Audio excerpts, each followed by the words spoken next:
आदरणीय साथियों, आप सभी को मेरा सादर नमस्कार। आज की प्रेस वार्ता की शुरुआत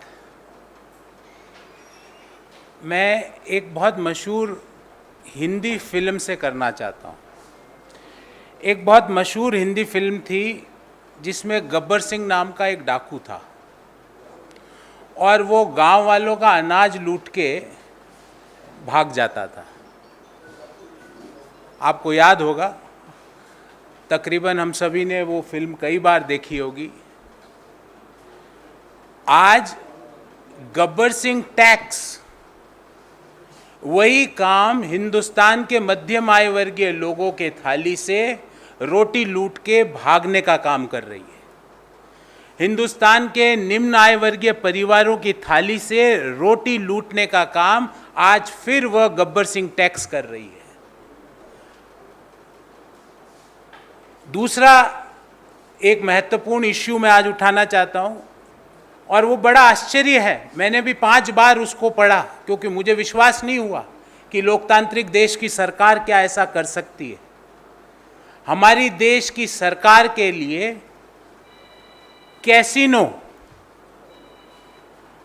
कैसीनो पर टैक्स लगाना से पहले वो 5 बार सोचती है, रिव्यू कर रही है। पर आटे पे टैक्स लगाने से पहले एक बार भी रिव्यू की जरूरत नहीं है। घुड़सवारी की जो रेस होती है उसमें जो सट्टे लगते हैं हॉर्स रेसेस में, उस पे टैक्स लगाने के लिए रिव्यू चल रहा है। ग्रुप ऑफ मिनिस्टर्स उसमें बैठे हुए हैं। पर छाछ आदमी, गरीब आदमी गर्मी में कैसे पी ले, उसके ऊपर टैक्स तुरंत लगा दो। तो क्या casinos are over commoners? Is this the Modi model of governance, that casinos are over the commoners? सामान्य व्यक्ति के ऊपर हिंदुस्तान की सरकार के लिए कैसीनोज हैं, घुड़सवारी की रेस के विनिंग्स हैं। और तीसरा मुद्दा, गरीब की पेट पर वार, बहुत निर्दयी है मोदी सरकार। इन 3 मुद्दों पे मैं टेक्निकल बात करूंगा, पर यह स्ट्रक्चर है आज की प्रेस वार्ता का। साथियों, पिछले 8 साल में एक हंसती खेलती बढ़ती अर्थव्यवस्था को कैसे नष्ट किया गया है, इसके ऊपर अनेकों बार हमने अपनी बात कही। और ये दुनिया में केस स्टडी लिखा जाना चाहिए कि बढ़ती हुई अर्थव्यवस्था को नष्ट कैसे किया जाए। और उसके जो प्राइम उसके एक्टर होंगे, उस प्राइम एक्टर के नाम है आदरणीय नरेंद्र मोदी जी। 8 साल में देश ने क्या क्या दंश झेला, भले ही वो नोटबंदी हुई हो, जीएसटी हुई हो, बिना सोचे समझे तालाबंदी की गई हो, और उसका दंश का क्या खामियाजा हुआ कि आज भी जब हम बात कर रहे हैं, देश में बेरोजगारी की दर 7.5 से 8% पर है। 7.5 to 8% is a new normal of unemployment rate in our country. जरूरत थी कि जीएसटी के स्ट्रक्चर में ऐसे बदलाव किए जाए जो व्यापारियों को आगे सुविधा दें, जो नए रोजगार को सृजित करें, जो असंगठित क्षेत्र जिसको जीएसटी ने तबाह कर दिया है उसको वापस अर्थव्यवस्था की मुख्य धारा में लाएं। पर पिछले सप्ताह 47वीं जीएसटी काउंसिल की मीटिंग होती है, 47th मीटिंग, और उस मीटिंग में सरकार क्या निर्णय करती है वो निर्णय आपको बताता हूं। अनाज, मछली, पनीर, लस्सी, शहद, गुड़, आटा, छाछ और मूरी, इस पे जो पहले ये सब एग्जम्प्टेड थे, इन पे 5% जीएसटी लगेगी। इस पे रिव्यू एक बार भी सरकार ने नहीं किया। बोले बिल्कुल ठीक है, इस पे तो लगनी ही चाहिए। दूसरा निर्णय किया कि 1000 रुपये तक की जो होटलें हैं, जो प्रतिदिन का 1000 रुपया लेती है, उन पे जीएसटी लगेगी 12%। वो भी पहले उस पे नहीं लगता था, पर मजाल है गरीब आदमी कहीं जाके रुक जाए, क्योंकि 1000 रुपये में मोदी जी के मित्र वाले तो रुकेंगे नहीं उन होटलों में। ये तो सामान्य होटलें हैं।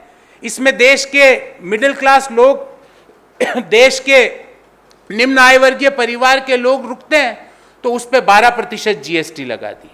और तीसरा जो मुख्य निर्णय किया 47वीं मीटिंग पे, कि राइटिंग में जो इंक काम में आती है, जो प्रिंटिंग में इंक काम में आती है, जो चम्मच है, जो पेंसिल है, जो शार्पनर है, हमारे छोटे छोटे बच्चे जो स्कूल में प्रयोग में लाते हैं, उस पे जीएसटी 12 से 18% कर दो। हाँ, उस मीटिंग में एक निर्णय और होना था।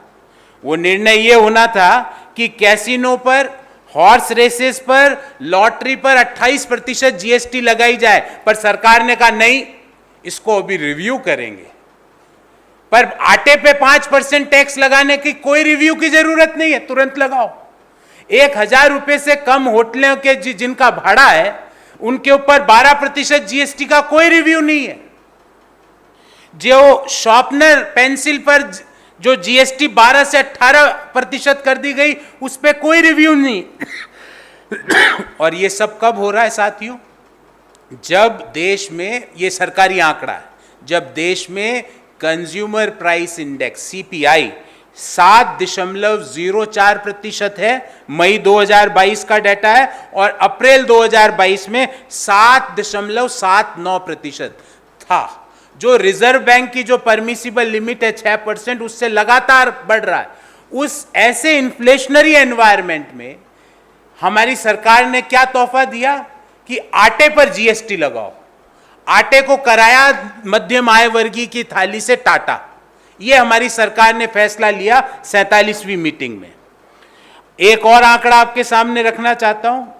अभी कंज्यूमर सेंटीमेंट इंडेक्स की घोषणा हुई, एक एजेंसी ने करी। उसने बताया कि जून 2022 में पिछले 3 महीने में सबसे कम हाउस होल्ड एक्सपेंडिचर हुआ है।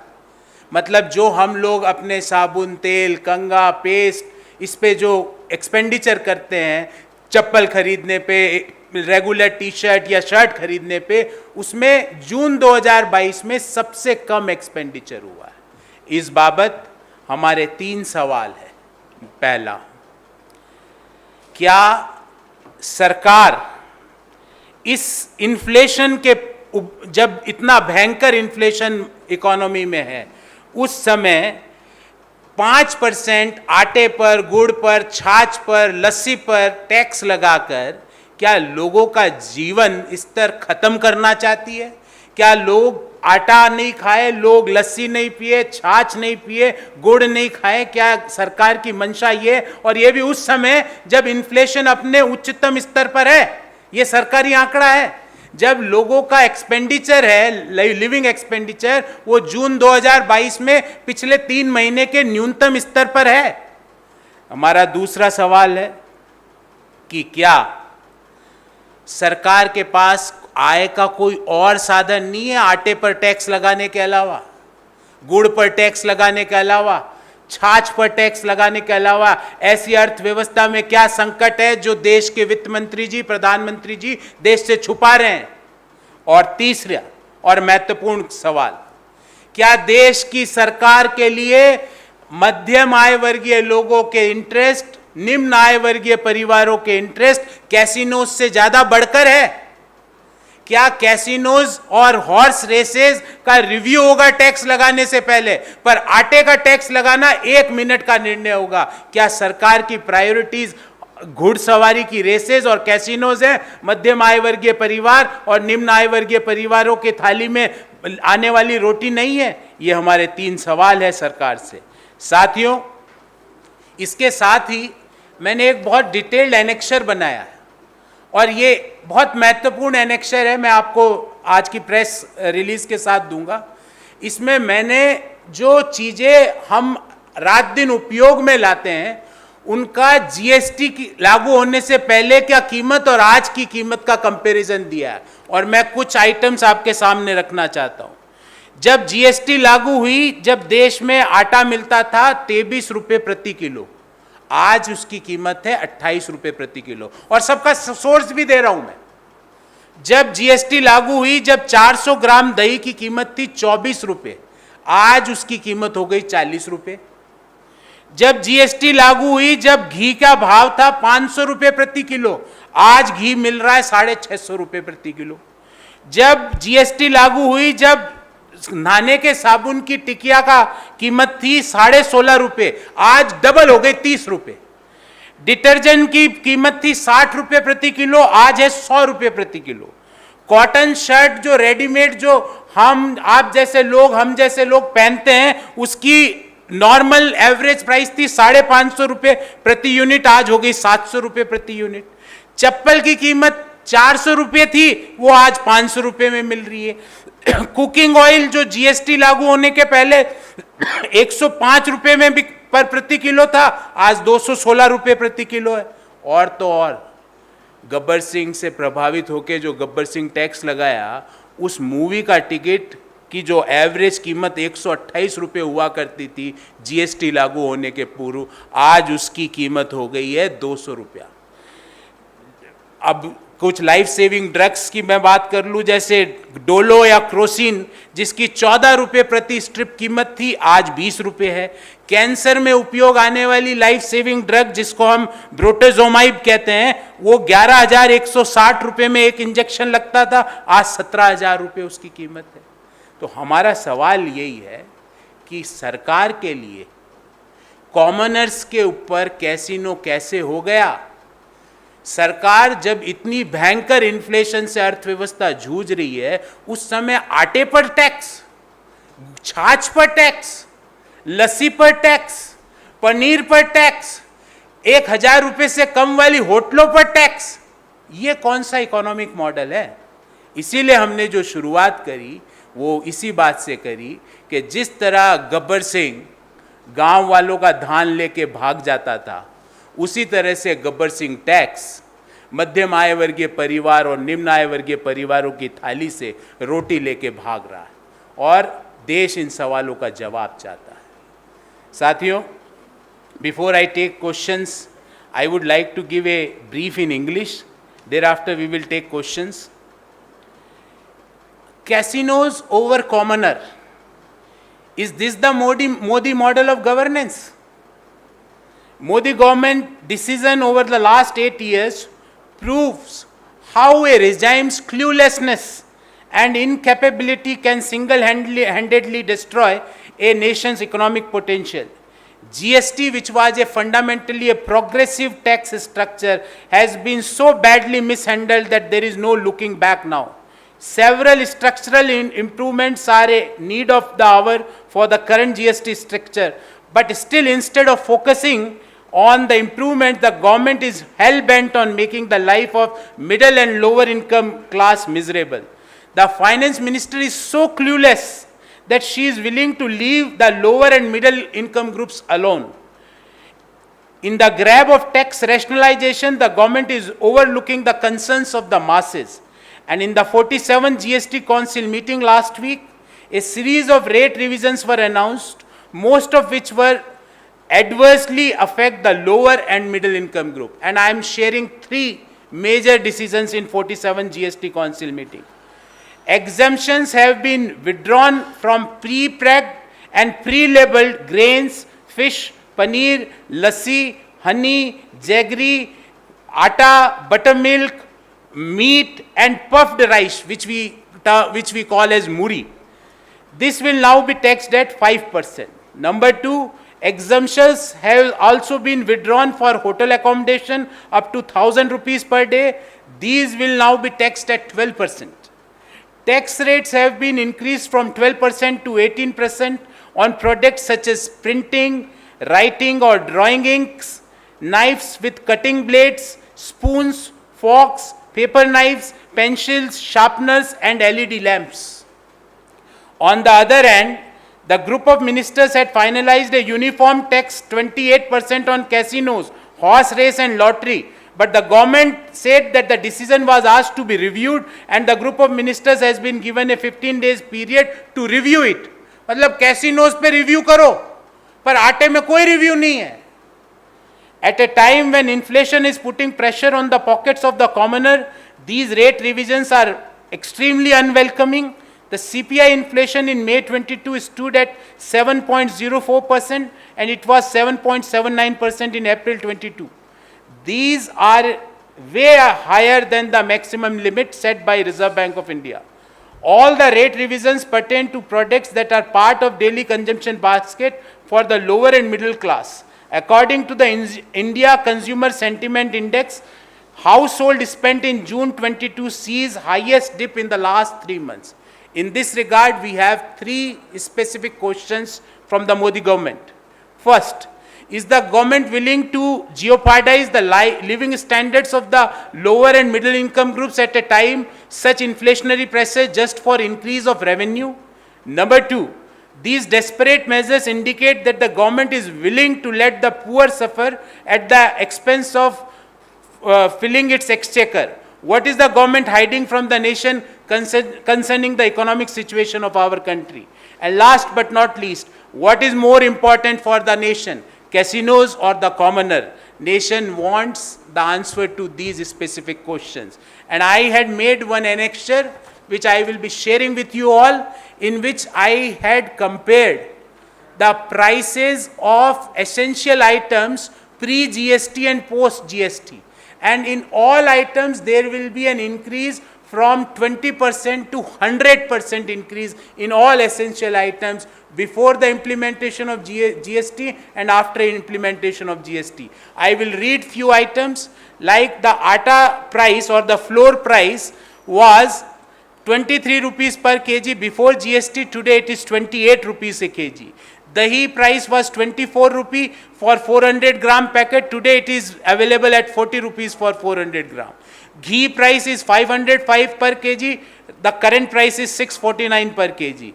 Bathing soap, one soap tablet price was 16.5 rupees a unit. Today it is 30 rupees a unit. The same is with the chappals, cotton shirt, cooking oil, movie tickets, the paracetamol tablets and the cancer medicines. So we want that in a democratic country like ours, how a government can have a priority for casinos, review for imposing tax on casinos, and there is no review, there is no problem in charging tax on atta, on charging tax on charge, on charging GST on dahi, on charging GST on paneer. We want answers for these questions from the government.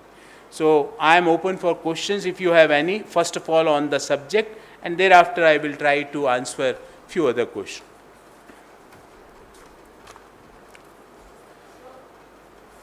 Rahul Gandhi's tweet talking about GST, that if there was a lower GST, this entire issue would have been resolved.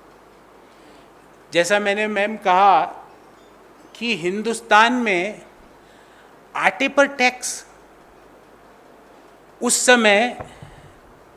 समय जब देश में inflation 7.79% चल रहा है और reserve bank की जो 6% की जो अपर लिमिट है उससे काफ़ी ज़्यादा, उस समय जब देश में बेरोजगारी की दर 7.5 से 8% है, और ये कौन सा जीएसटी का मॉडल है कि अस्पताल में अगर आपको कमरा चाहिए तो उस पर 18% जीएसटी, आपको हेल्थ इंश्योरेंस कराना है तो उस पर 18% जीएसटी, अस्पताल के कमरे पर 5% जीएसटी, और अगर आपको डायमंड खरीदना है तो उस पर मात्र 1.5% जीएसटी।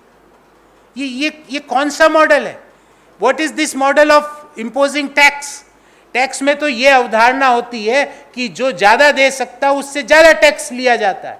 अब आप बताइए, अस्पताल में कोई आदमी भर्ती हो जाए तो 5% कमरे पर, हॉस्पिटल हेल्थ का इंश्योरेंस करा ले तो 18%, और डायमंड खरीदना हो तो 1.5%। और डायमंड कौन कौन बेचते थे? वो अभी सुदूर समुद्री तटों पर बैठे हैं, हमारे मेहुल भाई।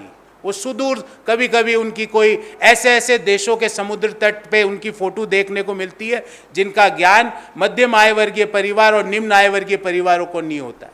ऐसे बीच लोकेशंस पर उनकी फोटो देखने को मिलती है।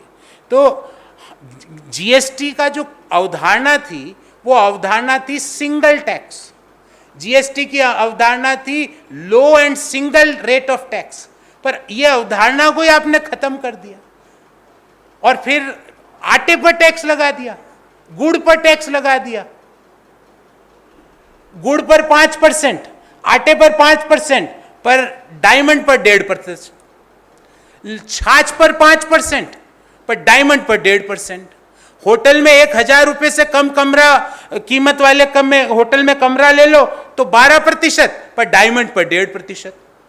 एलईडी लैंप ले तो उस पर 18%, पर डायमंड पर 1.5%। ये कौन सी कर व्यवस्था है? ये कैसीनो पे कर लगाने के लिए पहले रिव्यू कर लो। सरकार कह रही है सोचो और सोचो, टाइम लो, सोचो समझो, पर आटे पर कोई सोचने की जरूरत नहीं। अब पता नहीं कोई ये भी कह सकता मैं तो आटा नहीं खाती। जी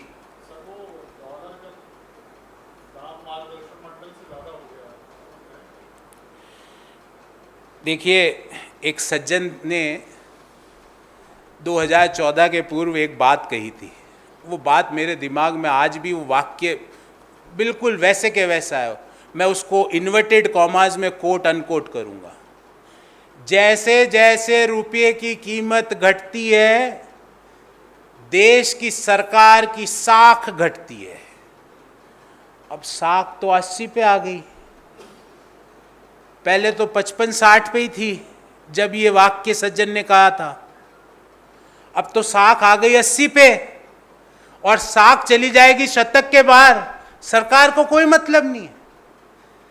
जब जैसे ही आपका रुपया कमजोर होता है डॉलर के मुकाबले, आपका जो तेल का बिल है वो बढ़ जाता है, और जैसे ही तेल का बिल बढ़ेगा, तेल का पैसे कौन देगा? आप देंगे, मैं दूंगा, क्योंकि हमको तो डॉलर में पेमेंट करना है। जैसे ही इसका आपका डॉलर के मुकाबले रुपया कमजोर होता है, तो वैसे ही आप जो चीज़ें एक्सपोर्ट करते हो दूसरे देशों से, उसकी आपको ज़्यादा कीमत चुकानी पड़ती है। आप जो लाइफ सेविंग ड्रग्स दूसरे देशों से मंगाते हो, जैसे कई कैंसर की दवाइयाँ हैं वो बाहर से आती है, उसके दाम बढ़ जाते हैं। पर सरकार को कहाँ मतलब है? सरकार तो नाम बदलने में इतनी व्यस्त है कि अब नए शहर का कोई नया शहर का नया नाम ढूंढ रहे हैं। मुझे उम्मीद है कि अगले 1-2 साल में ऐसी स्थिति भी उत्पन्न हो सकती है कि जो पिछले 4-5 साल में शहर का नाम बदला उसका फिर बदल दे, क्योंकि अब स्टॉक खत्म हो रहा है। क्यों जिसका नाम 3-4 साल पहले बदला, उसका एक बार, जैसे फिल्में आती है ना, फलाना 2, फलाना फिल्म 3, फलाना फिल्म 4, तो ये इस तरह से ले के आ रहे हैं। उनको उनकी व्यस्तता इतनी है नामकरण में, उनको पता ही नहीं कि पीछे से आटे पर 5% टैक्स लगा दिया सरकार ने, गुड़ पर, पनीर पर, छाछ पर, दही पर, मूढ़ी पर। और जितने भी आप और मैं लोग हैं, बाहर जैसे ही जाते हैं कोई छोटे पार्क में 2-5 रुपए की मूढ़ी लेके खाते हैं, उस मूढ़ी पे भी टैक्स है। 5% GST ऑन मूढ़ी। This is the achievement. तो इसीलिए मैंने जो शुरुआत में कहा कि गब्बर सिंह लोगों का धान लेके भाग जाता था, मुझे उस फिल्म में अच्छे से याद है। ये गब्बर सिंह टैक्स लोगों की थाली से आटा लेकर जा रही है।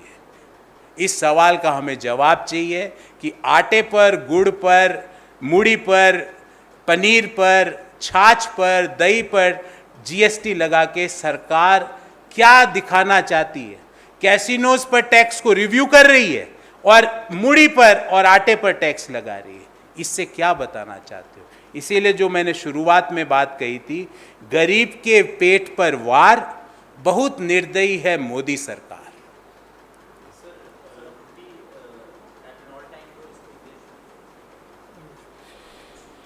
See, I recall a statement by Honorable Prime Minister before he became the Prime Minister of our country, and I quote that जैसे जैसे रुपये का भाव गिरता है, दिल्ली में बैठी सरकार की साख भी गिरती है।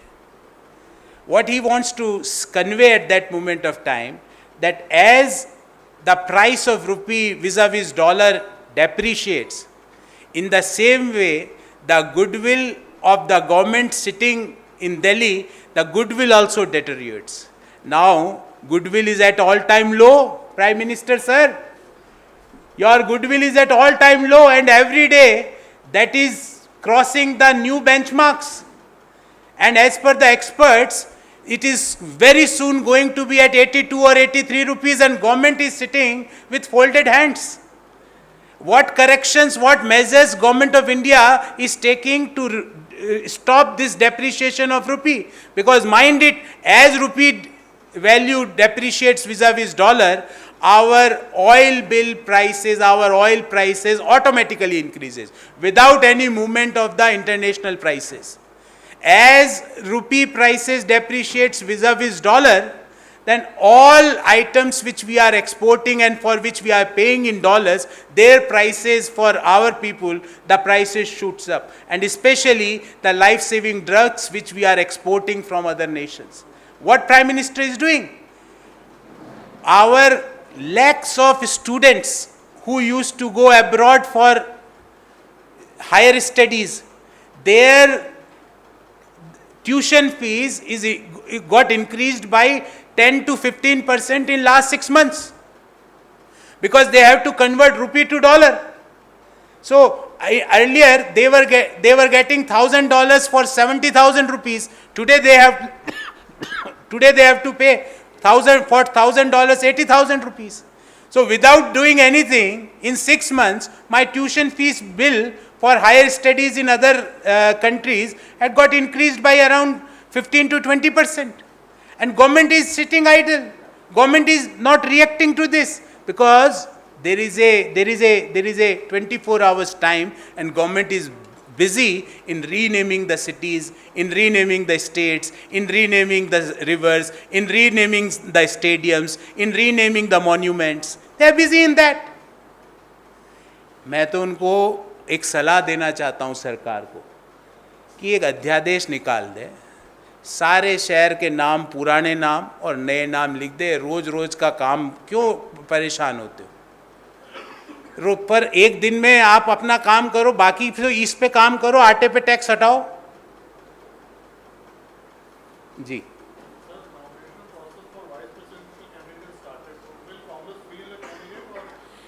I think at proper time we will revert to this question, and I think right now this is not the right time to give the final answer to this question. Sir, Yes, ma'am. Sir Kali को लेके जो काली film है उसको लेके विवाद छिड़ा हुआ है। महुआ मित्रा ने कहा है, मोहित्रा ने कहा है कि मेरे लिए काली तो मीट ईटिंग और शराब अल्कोहल पीने वाली है, तो मुझे कोई दिक्कत नहीं है इंटरप्रिटेशन से।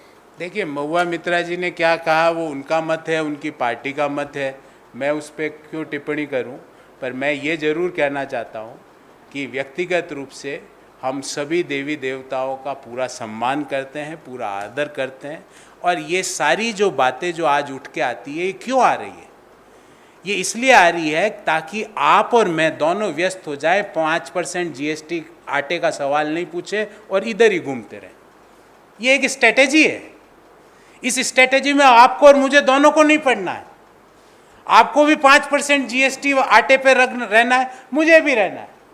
पर रही बात आपके सवाल की, मैंने कहा सारे देवी देवताओं का सम्मान होना चाहिए। किसी भी देवी देवता पर अभद्र टिप्पणी मैं और मेरी पार्टी कतई बर्दाश्त नहीं करेगी। सी मैम, या Sir, regarding Kali, there's a lot of controversy that Kali has been shown as smoking and the LGBT flag she's holding in that film.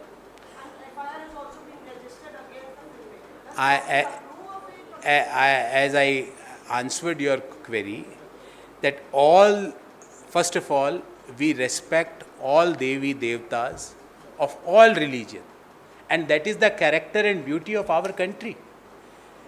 And neither myself nor my party acknowledge any medium or any statement by which the religious, I can say the religious feelings of any community is getting an adverse impact. We don't acknowledge that thing. But we have to understand that why these things are happening today. Because government is interested, we should not discuss that why 5% GST is imposed on atta. Because government is interested, we should discuss 24/7 all these things. Government is interested, we should discuss 24/7 that Hyderabad, Bhagyanagar, Abhagyanagar, whatever they are calling that. They are interested, that is their narrative. That is, they are not interested in governance. Can they answer a simple question that whether casinos are more important or commoners' interests are more important? That is the basic principal question. If commoners' interest is more important, then why there is a 5% GST on atta and why there is a review on imposing GST on casinos? Simple question. तो आपको, मुझे और हम सबको आटे की ज़्यादा फिक्र करनी चाहिए, छाछ की ज़्यादा फिक्र करनी चाहिए. ये जो इनका जो माया जाल है, इसमें नहीं फंसना है. अगर इसमें फंसे तो फिर अगला आ जाएगा, 4 दिन बाद अगला इश्यू ले आए. क्या प्रधानमंत्री जी इसका जवाब देंगे कि जीएसटी आटे पर क्यों लगाई? और जो मैंने आपको पहले भी कहा कि जो नाम आपको परिवर्तन, जिन नदियों के सरदार पटेल की जगह अपना नाम का स्टेडियम बनाना है, सब एक बार में कर लो. कि भाई उनको लगता है कि सरदार पटेल की ज़रूरत नहीं है, भारतीय जनता पार्टी को लगता है, तो उन्होंने सरदार साहब के नाम चेंज करके अपने नाम का स्टेडियम बना दिया. ठीक है, उनकी सरकार है, वो कर सकते हैं. पर ये रोज रोज का नाटक बंद करो और ये बताओ 5% गुड़ पर जीएसटी क्यों लगाई? छाछ पर 5% जीएसटी क्यों लगाई? 12% जीएसटी 1,000 रुपये से कम के होटलों पे क्यों लगाई? और 1,000 रुपये से कम के होटलों में कौन रुकता? आप रुकते, मैं रुकता हूं, हम जैसे करोड़ों देशवासी रुकते हैं. उस पे जीएसटी दो जी.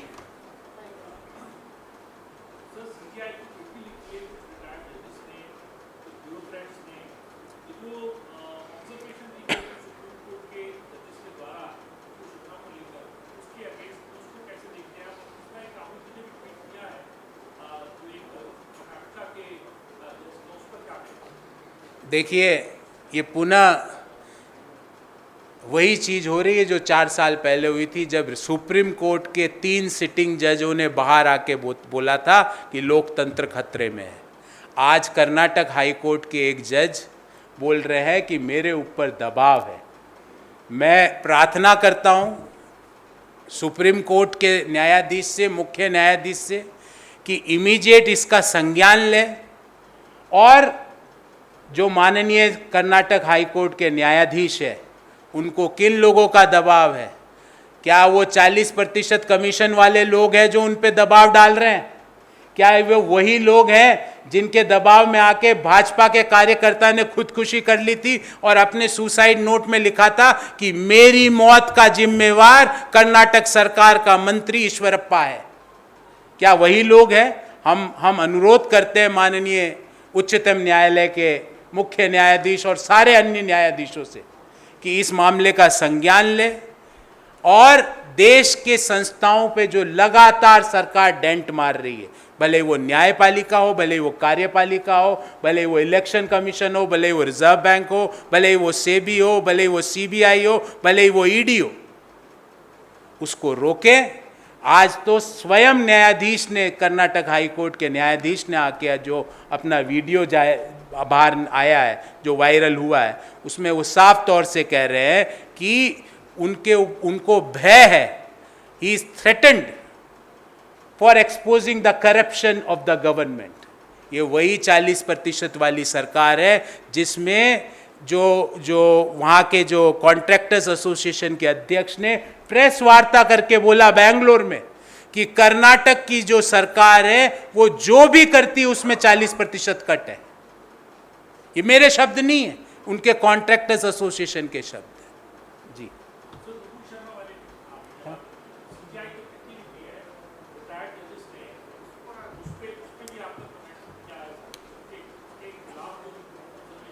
मेरे संज्ञान में वो बात नहीं, अपन बाद में बात करते हैं. सर, भोपाल की सांसद है बीजेपी की, उन्होंने बड़ा ही विवादित और आपत्तिजनक बयान दिया है राहुल गांधी को लेकर. उन्होंने कहा है कि राहुल गांधी को अगर 4 बेंच, उनको मैं कोट कर रहा हूँ, उन्होंने